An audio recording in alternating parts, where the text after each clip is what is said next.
আসসালামু আলাইকুম and welcome back to momos world. কেমন আছেন আপনারা সবাই? আশা করি সবাই অনেক ভালো আছেন। আলহামদুলিল্লাহ, আমার ফ্যামিলিও খুবই ভালো আছে। সো গত পর্বে দেখিয়েছিলাম যে আমরা যে শরীফ ফুড কোর্ট অ্যান্ড ড্রিম পার্কে গিয়েছিলাম। তো সেখান থেকে বের হয়ে কিন্তু আমার হাজব্যান্ডের এক ফ্রেন্ডের বাসায় যাব।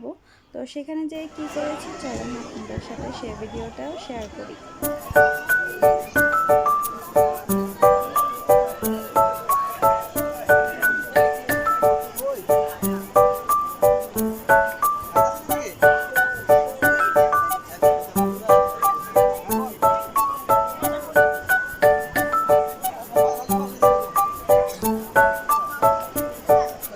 অ্যাট দ্য ফার্স্ট টাইম আমি ভাইয়াদের বাসায় যাই, তো আমি তো পুরোই অবাক হয়ে গিয়েছি, কারণ ভাবি অনেক সুন্দর করে তার বাসাটার মানে রুম ডেকোর করে রেখেছিল। সো আমার কাছেও এরকম ভালোই লাগে যদি রুমটা ডেকোর করা থাকে, একটুখানি থটফুল লাগে, নিজের বাসা বলে কথা। সো এই তো বাচ্চারা তো মানে খেলাধুলা, এত বড় রুম পেয়ে, ডাইনিং স্পেস পেয়ে অনেক খেলাধুলাতে মেতে ছিল। এরপরে ভাবি তো শরীর ভালো ছিল না, তবু আমাদের জন্য মানে এত আপ্যায়ন, এত আয়োজন করেছে, সেটা আপনাদের সাথে ভিডিওতে আমি শেয়ার করব। আর তাদের বাসায় যে আমি বেশি ভিডিও করিনি, বিকজ আমি তো বললামই ফার্স্টে যে জাবির বাবা অনেক বেশি কান্নাকাটি শুরু করে দিয়েছিল। তো বাসায় যে আর কি ওকে খাওয়া দাওয়ার পরে ওর মনটা একটু ভালো হয়। তারপরে এটাও আমাকে নয়ন ভাই আমাকে ভিডিও করে দিয়েছে দেখে সম্ভব হয়েছে। সো অল্প একটু টাইমে সে এত কিছু মানে আয়োজন করেছে।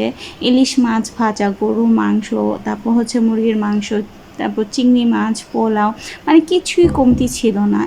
A to Z সে রান্না করে ফেলেছিল, যেটা আমি বলবো, কারণ আমি হলেও এতটুকু মানে সম্ভব হতো না এত তাড়াতাড়ি রান্না করতে। আর তার শরীর ভালোও ছিল না, তো আমারও একটু গিল্ট ফিল হচ্ছিল যে না, বাসায় এসে কি ভুল হয়ে গেল নাকি।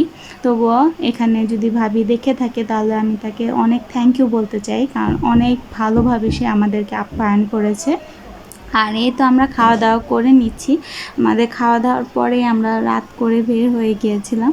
সো এতটুকুই তাদের বাসার ভিডিও। আজকের জন্য ছোট্ট একটা মিনি ব্লগ আপনাদের সাথে শেয়ার করলাম। কেমন লাগলো অবশ্যই জানাবেন।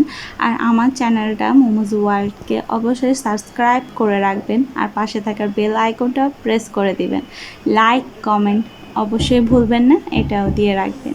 এখানেই ভিডিওটা শেষ করছি, দেখা হবে নেক্সট আরেকটা ভিডিওতে। সবাই ভালো থাকবেন, সুস্থ থাকবেন, আল্লাহ হাফেজ। আর হ্যাঁ, বাসায় এসে তো আইসক্রিম না খেয়ে না গরমে, তো সেটাও আপনাদের সাথে একটু শেয়ার করলাম। ওকে, আল্লাহ হাফেজ।